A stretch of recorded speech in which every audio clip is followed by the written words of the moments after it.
This is like just fucking 20 minutes with that belly hook steelhead he had, bro.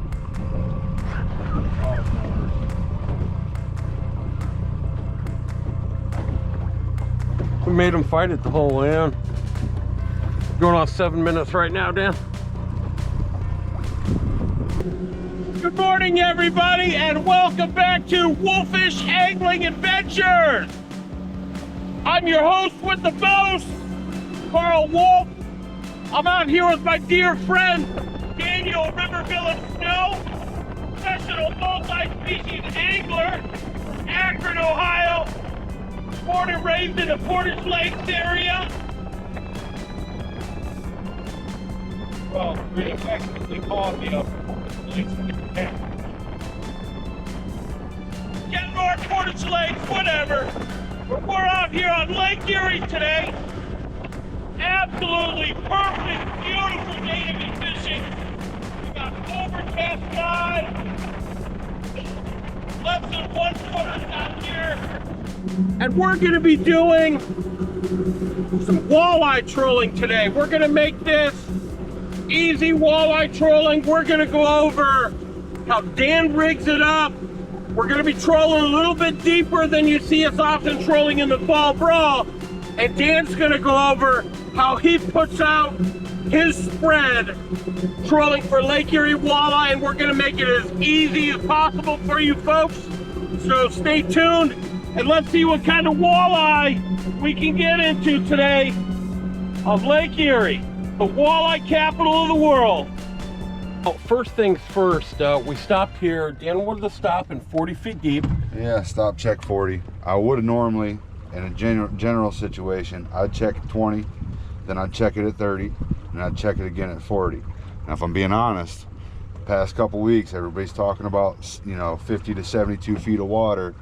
Me personally, I haven't had to really leave 30 feet. So today we're gonna explore a little bit and see what's happening out here a little deeper since we got a little bit more cooperative weather. Because you were out here last week, and was that last weekend? It was last Saturday. Buddy and me came up. We were out here all of 2 hours, and we boated about 17 fish in 2 hours, and we never left 35 feet of water. You know, I see that a lot of guys saying, why are you going out driving over fish to get to fish? Sometimes guys are chasing big packs of walleye, different gear classes, but see, right now we're just cruising around. Dan's looking for fish, and if we start to see some groupings of fish at certain depths, that's when we're going to spread the spread out. Not before then. We kind of want to wait till we're marking a decent amount of fish, and then we can understand what depths they're at and where we need to start trolling. Now, we're not quite marking enough fish right in here for Dan. Look at this guy in his, he's got a big screen in here. Not quite marking enough. Look, even on the side imaging, you can see the waves and the sand down there. How cool is that? But not quite marking enough fish here for Dan. Nothing suspending. Everything's tight to the bottom, which is going to mean non-active fish, drum. So we're probably going to move a little bit more, look for some other fish. You see, that's what we're looking for right there. We got marked some fish down here. Dan dropped the motor. We got a bunch of fish that's spinning up off the bottom out here.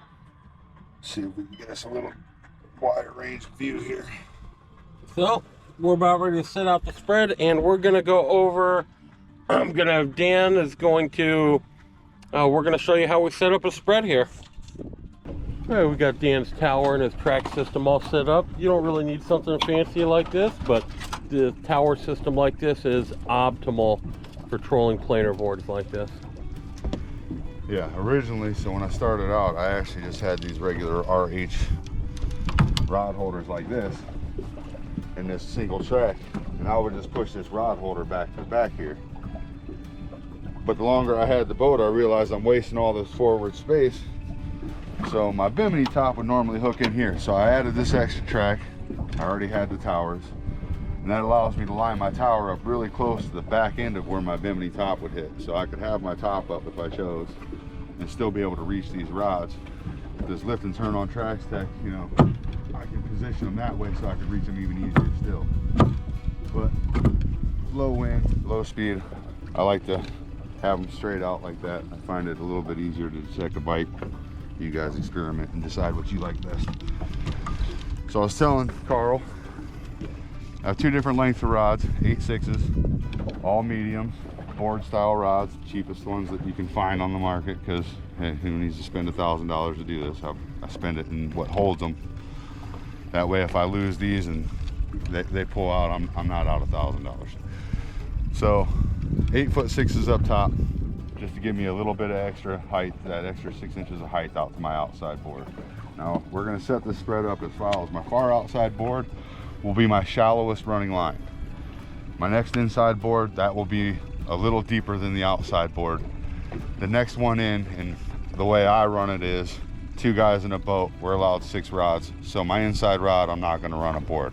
That's gonna be the rod I play with depth on until I figure something out. Once I figure something out, then we'll talk again about how we're gonna change things up so that we can run all 3 rods off the same side of the boat at the same depth and not have a bunch of catastrophes and dumpster fires. If we hook up 6 fish at one time, we stand a chance of getting all 6 fish in without a tangle. Which can get pretty hectic. Out here on Lake Now Erie, notice he said it will get possibly hectic. without a tangle. Possibly, yeah. We actually stand a chance. We're putting the gloves on the fish, not just ourselves. So in a different episode, I'm gonna go over how to rig up planer boards. I've been meaning to do that, especially these cover that real fast. quick release pro clips here, which a lot of people have never heard of, never used. But if you're using braid, this is a must to get some of these. It's absolutely fantastic, a great way to hook up your braided line. To give a quick little rundown of how to rig up an offshore planer board with a pro release clip. So a lot of you guys are gonna have an arm off of here and not the key ring. And I'll be honest with you, I was conflicted about which way to go. Carl has the arm, I have the key ring. I put the key ring on a couple of mines, and I'm going to tell you, I prefer the key ring also. I would agree. It angles up towards it, and a better release. It gives you a little bit more of this action. Now the drawback is that this is you'll get a little bit of line tangles in these sometimes, and you find yourself fighting the board on a perch. But you get a little bit of line tangles here, you get a little bit of line tangles there. Okay, so I'll show you how I've learned to rig these to where I'm giving myself the best chance. Okay.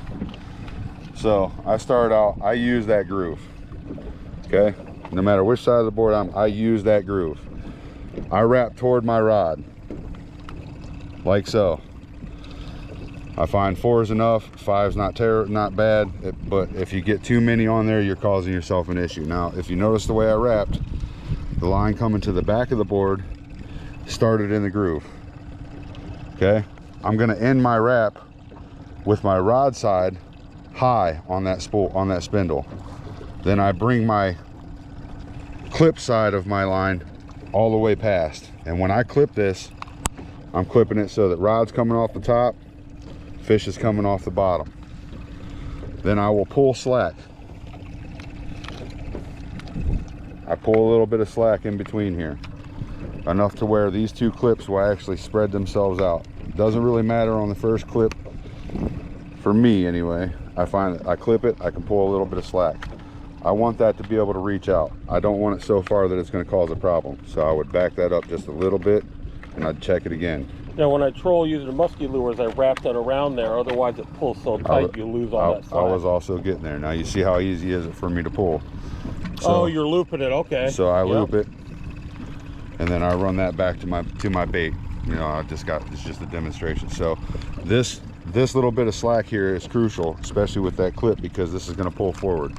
You don't want it really tugging on the fish. So you're looking for enough slack for these clips to run like so. If you don't have that slack, it won't release properly. So when the fish pulls on it. Fish pulls on it, you give this a quick tug, all that breaks away, board falls free, you're not fighting the board.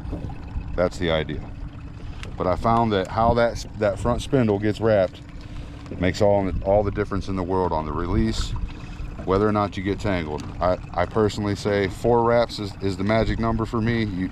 You might have something different. Play with the tensions on these clips until you get them right. I have actually got them close enough now where I have, 4 out of my 6 boards will almost release on contact if the fish is big enough. Now these clips, they do have a tensioner on them right there. That's going to be how hard you need to pull it to get it to pop. I have had to adjust them a little bit, trolling musky baits, especially some of the deep divers. Had to tighten them down a little bit, back them off a little bit for a walleye. You just got to find that right tension that works well for you, because you don't want to have to pop them too hard, but you don't want them to release on a bite, a wave, or just pulling a heavy lure. And we're going down the lure selection right now. One of the bread and butters for out here for just trolling stick baits for Erie is a deep diving Bandit. Tried and true lure. It's been hot on the trail, hot on the scene since it came in, and that's what we're going to throw is 6 here. Dan's going to put on 2 kind of matte colors, and then we're going to go 4 chromes, clear water. So we're kind of going to stick with a little bit of chromish here, get into some fish. But deep diving Bandits are hot, good lures to use. So Dan's running braided line here. Dan, what pound braid you got on there? I actually have 50. It's a 12-pound test, so I get a little extra drag. I just found I have to adjust a little bit for that in my lengths out. But you don't have to worry about the line as much. But these are Erie fish. They're not super finicky. Now listen, I run 50-pound braid. Give me flack if you want to, but I've still lost boards on it. So I've had boards come off on a break. I run 30-pound braid, and I have had it come. They just get a weak spot. And then he's just using a barrel swivel, and then like a 4-foot leader of some mono right there. What pound mono you got on there, Dan? I run 20. That's what I run too, 20 and a snap. So just braid, barrel swivel, snap. The barrel swivel saves you a lot of line twists, makes changing in and out leaders very easy. What reel is this? Slammer. Is this a handle that comes with it? Yeah, that's what both of them are, Slammer. That's just the newer model. But that's my inshore shit, dude. A fish right here, yeah.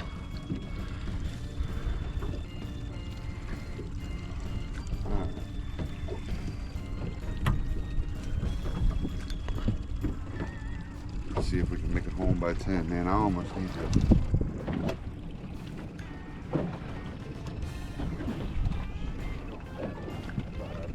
What? That little multi-tool I gave you. Isn't it in here? It's got a screwdriver on it. It's right there. Right here. Here you go. There you go. Came in handy.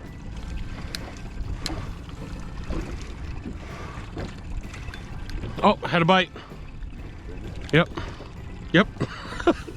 So we're going to start off at trolling speeds at 2 miles an hour, and you can always raise or lower your trolling speed a little bit. It varies. With crankbaits for walleye, daytime, 2 miles an hour. It's kind of your bread and butter flat line. Sometimes they might want it a smidge faster, a smidge slower, but crankbaits starting off at 2 miles an hour is a good speed to start trolling them. And Dana's going to start off today using snap weights. These are something not required, but it's something you can use to, 1, get your baits down there a little bit deeper. 2, you can get them down there deeper, faster, without having to let out as much line. And you just clip this on after a certain amount of depth onto your line, and it just helps get it down there a lot faster. So, all right, so Dan's letting out the first pull right here. Dan, is this going to be the furthest out pull? This will be the far out board. I set those up first. I also, as I said earlier, I run those the shallowest. So given where we're at today, we've been marking fish all the way as high as, I don't know, 36 feet. And I would have a sneaking suspicion there's a couple that we're not marking because of the boat that are up a little bit shallower than that. Like there, we've got one holding all the way up to 34. So I'm gonna start this out. I'm gonna let this outside line all the way back. I'm gonna start this one at 100 feet back with no assist, meaning no snap weight, just 100 feet back to the lure. That'll maybe get us down there about 20 foot, something like that.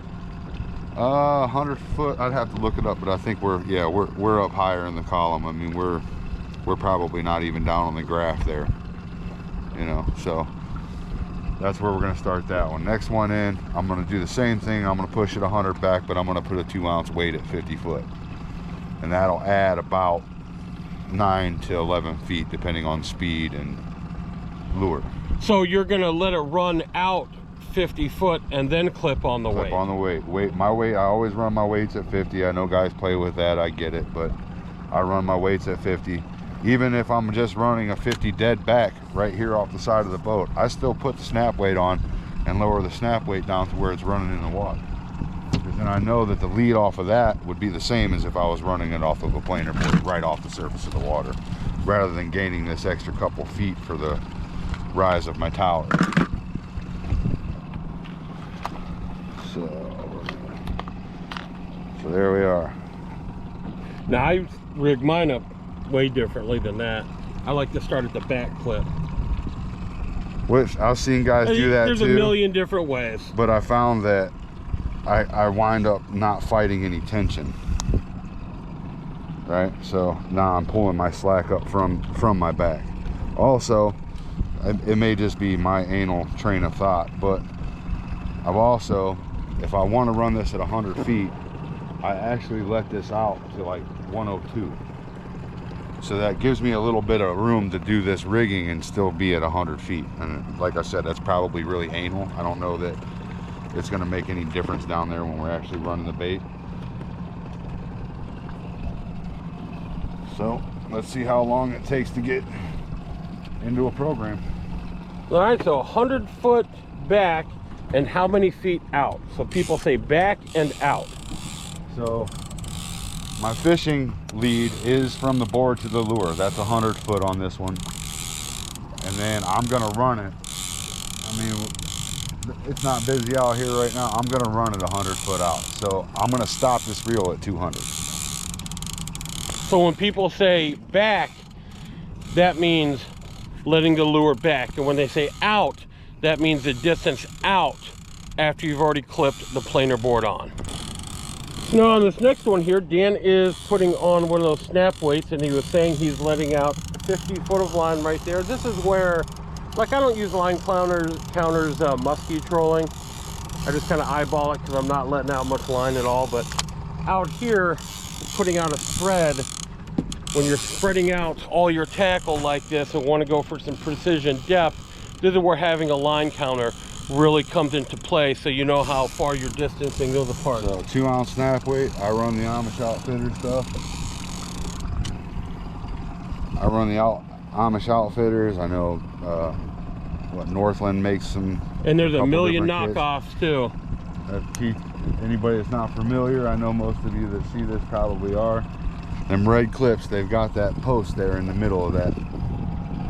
You want to make sure that line makes it behind that post, below the post when you're clipping it on. That'll make sure you don't come back without the snap weight. Now you don't wrap that one around. No, these I don't.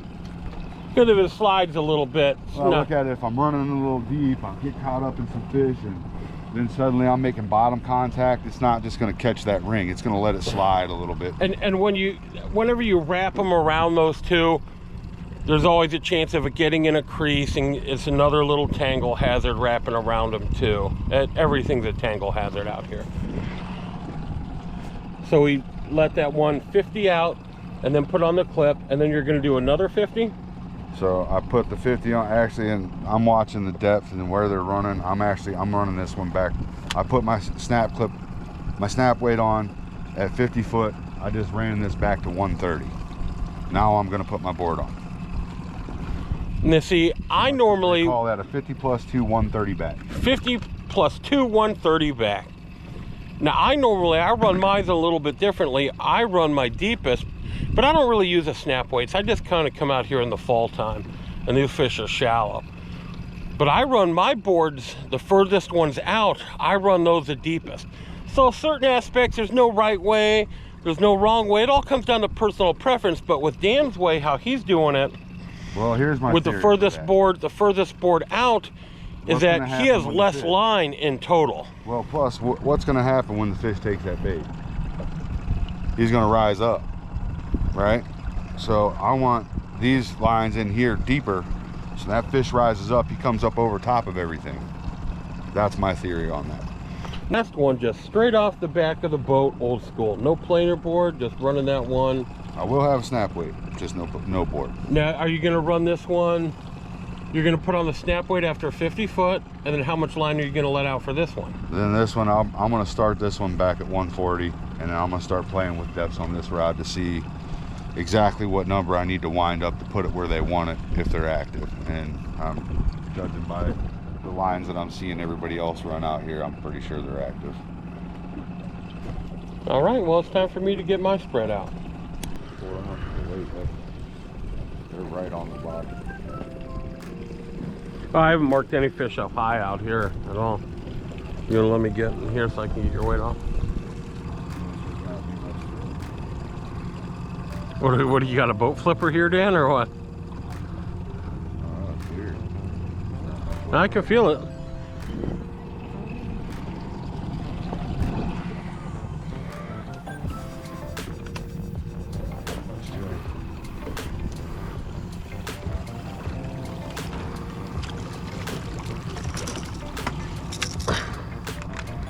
There we go. First walleye.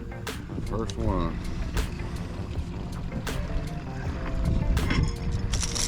Ah.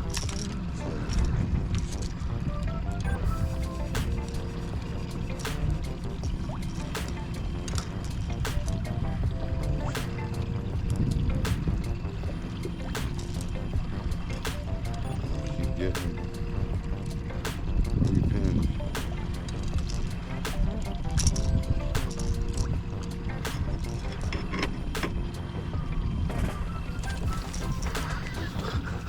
That's the thing with these rubber nets when you're trying to grip it, you know?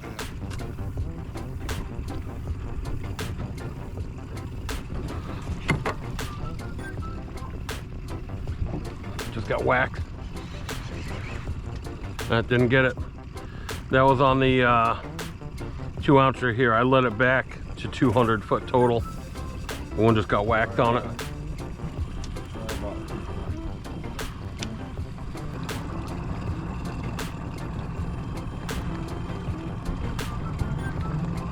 So you can hear the unraveling part. Oh, see how it caught in that little crease. This is the part where wrapping it around can kind of be a little bit of a pain. There we go.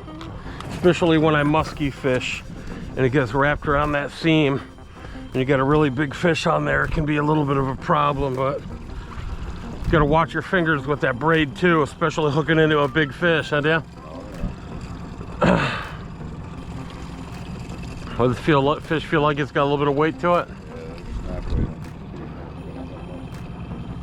Oh, you still got that 2-ounce snap weight on here too, yeah. 50 plus 2 back 125. Oh, it got a lot heavier? Yeah. Like big walleye, or are we nearing giant drum catfish territory?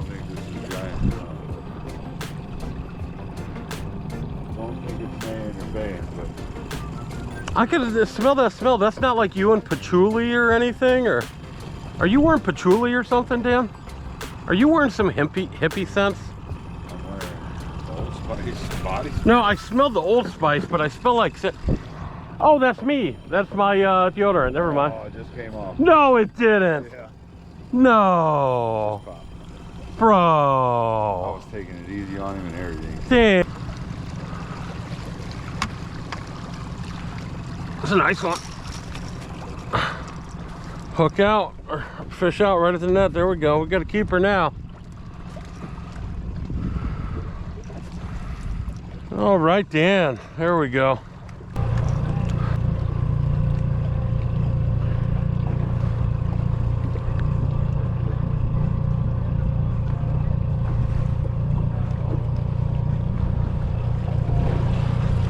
Feels decent, Dan.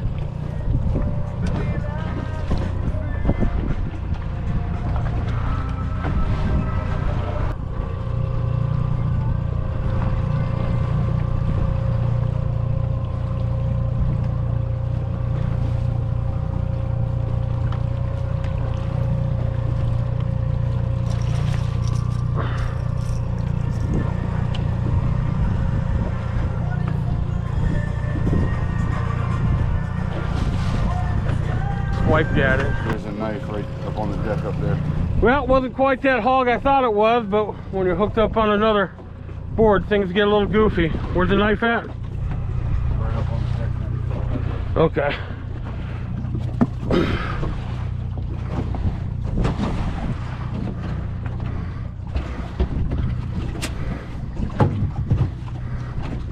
So, you know, like right now, I think I got one on my inside board. It's hard to tell.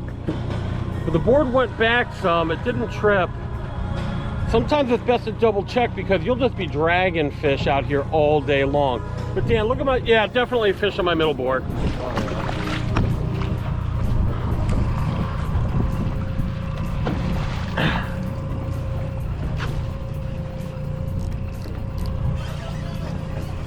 Yep.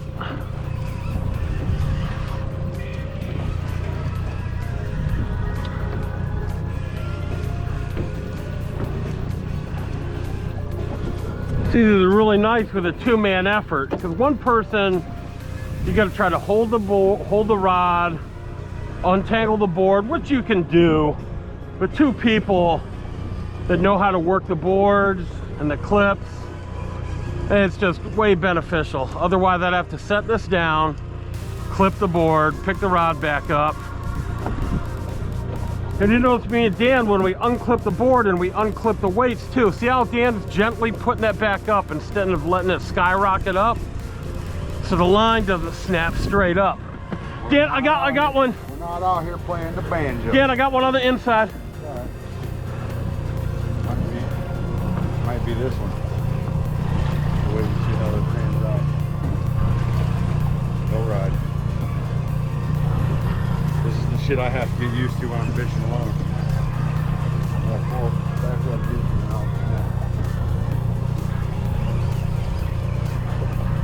Yeah, he's riding that over there.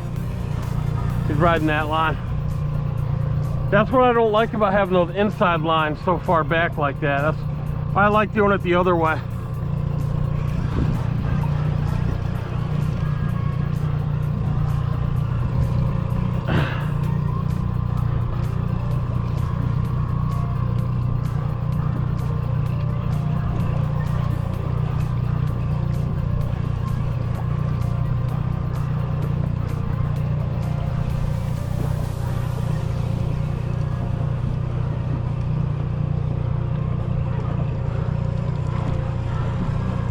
Almost past it. There we go. This is a good walleye.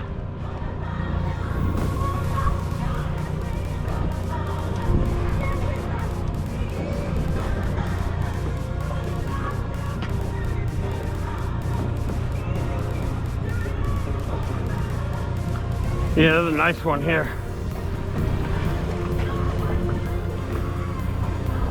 What, do you T-bone that, Dan?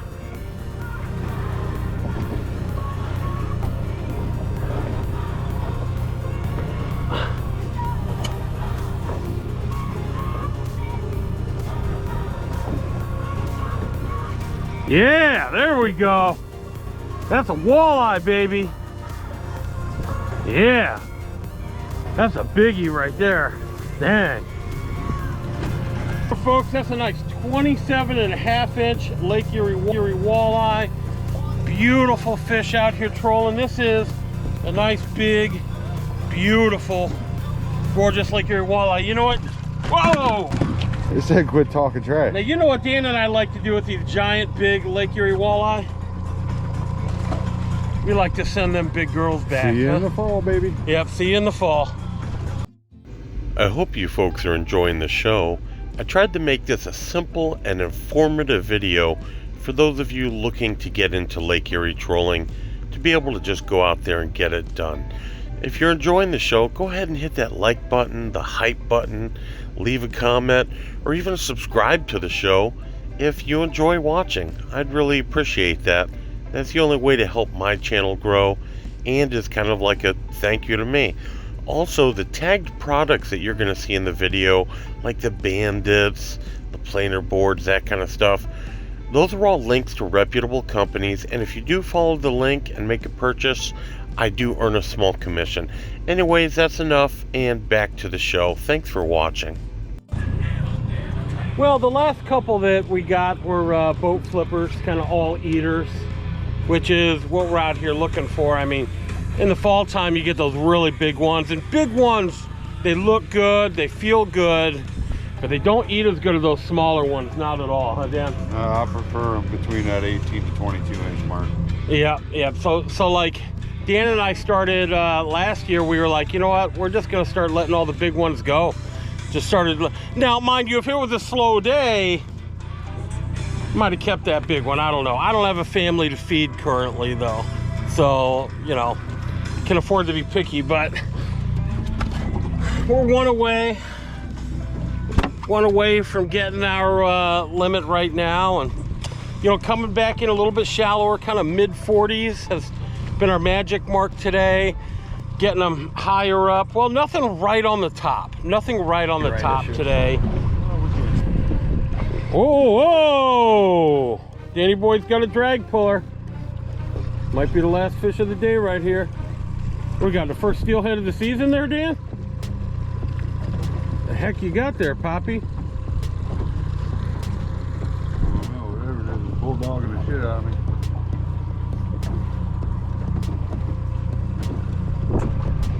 Was that with the 3 ounce weight on, straight back? Yeah, 210 back. Could be a sheephead. What color bandit you got on that, Dan? This is that clown. The clown? It is a good fish, though. I just bent that rod straight back in the holder. There was no iffies about one being on there. And that's one thing about out here trolling is a lot of times you'll go to reel them in and you're just dragging a fish, even up to like a 20 incher. You'll just be dragging it. Sometimes they kind of just play around on it, learning, watching them and looking for irregularities or nothing going on. You kind of just got to figure it out. Sometimes you just get a heavy hitter, but let's see what Danny Boy's got here. It's gonna take a few minutes, so we'll edit out a couple minutes here. Going on 7 minutes right now, Dan.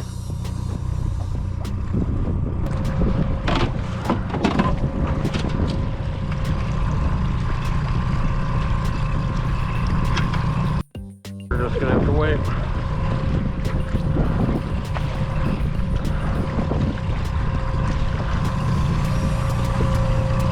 A little more, Dan.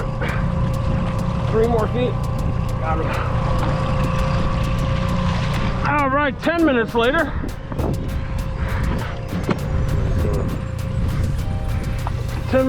And Dan has a huge, wow, Dan, is that your biggest drum?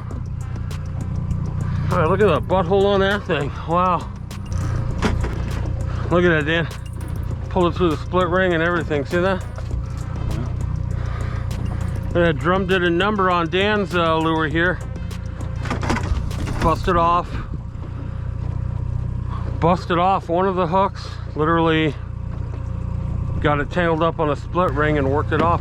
Dan, look at that turd gobbler. That's a nice one there. That's a nice one there. There we go. Might be the last fish of the day here. Dan and I got a little bit shallower. After that drum, nothing. We had to come back out here to a little deeper, kind of to that magic number where we were getting them from. As soon as we started getting out here, boom. This was the 120 back unassisted, Dan. So a lot of these Erie walleye come in when you're trolling like this, right up on the top though. You just get their heads out and they just scheme across the top. This heavier trolling tackle. Here we go. See, I'm keeping up nice and high for Dan. Staying back. Oh, that's a good one right there, huh? Well, that's a nice fish to end the day with, huh, Dan?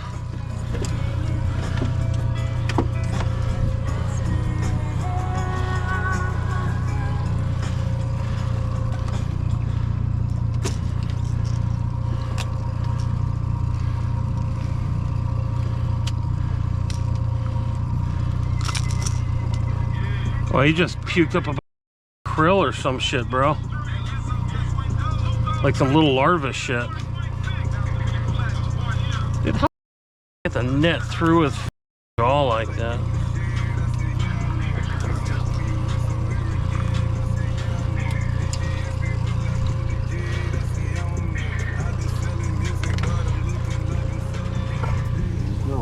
that's gonna do it, Dan, huh? Number 12. Actually, it's like number 16. Yeah. Throwbacks and a big one. So. Yeah, throwbacks and then the big one, but that's gonna end it. There you go, guys. That's how you run a spread for walleye out here on Lake Erie. We never left 50 feet of water, and we did best between 44 and 48. So take it for what it's worth. Go ahead and get this one in the cooler.